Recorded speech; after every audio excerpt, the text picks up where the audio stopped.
Here's a riddle for you. Can you name an asset you may already have that's probate-free, income tax-free, and estate tax-free?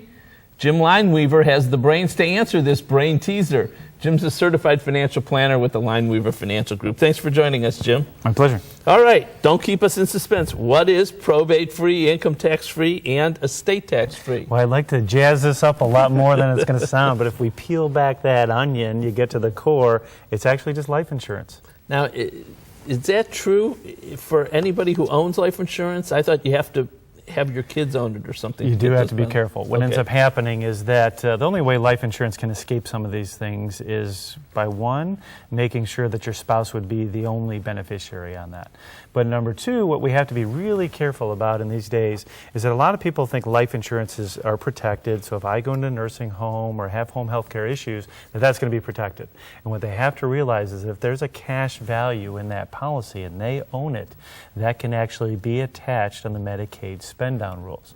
Okay. So in life insurance situations like this, where your health's starting to fail or something like that, you actually don't want to own it. You have to get that outside of your estate and have it owned either by your kids or a trust. So it's very important how you structure these. All right, so you don't have to, you mentioned the spouse. If the spouse is the beneficiary, then it's easy.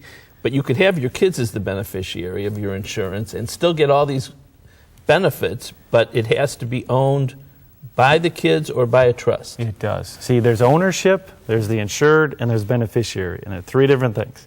And you got to understand how all these pieces fit together to make sure you're not going to lose all the benefits. So what are the reasons that we should consider buying life insurance if we don't already have it?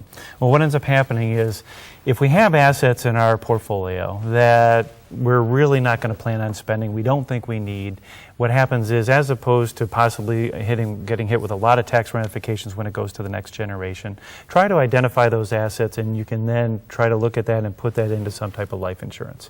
It can either be a single life or joint survivor. There's a bunch of different types out there, but it's a way to turn this asset that could be taxable into an income tax-free, estate tax-free, and probate-free asset. What types of things how do we pay for this insurance? Well, you would look at your different investments. So if you're just taking money out of a money market or savings that's not doing well, there's really no taxable events. But if you're going to take money out of IRAs, or maybe if you have to sell stocks or mutual funds, or if you're going to cash in an annuity, there are tax ramifications with that. So make sure you see a good independent financial planner, or maybe talk to your accountant before you make this decision. Because you could end up saving a lot of tax money if you do it right. You really could. Now, older people, can older people do this? Buy insurance to protect and avoid taxes?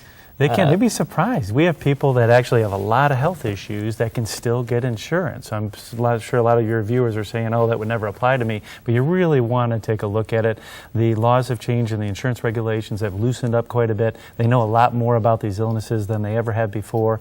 And even if you can't get insured, you can also sometimes pull in a spouse or a family member and insure both lives at a very low cost. Great. So while life insurance purchases aren't for everybody, they can be pretty beneficial in the right circumstance, and people should check it out. They really can, as long as you do it correctly. Thanks, Jim. Good advice. Appreciate it very much. We love hearing something is free, and 3 frees are better than one. Probate-free, income tax-free, estate tax-free. This could make a life insurance policy a beneficial option. But to make sure this freedom works for you and your lifestyle, give Jim a call. His number's up next. To find out more, call the Lineweaver Financial Group at 1-888-313-4009 or log on to www.lineweaver.net. Next, an old-fashioned road race.